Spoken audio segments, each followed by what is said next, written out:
李欢，这些东西你可曾熟悉？伯父让我来，就是来看这些东西的。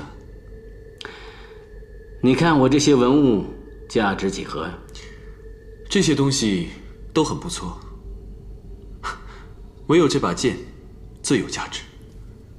哦，哎呀，年轻人，果然好眼力呀！啊，老白啊，他就是李欢。哦，他是我朋友，考古专家白教授。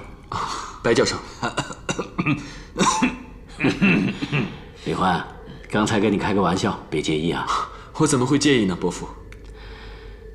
李欢啊，这套龙袍跟你的体型很相配，要不要穿上试试？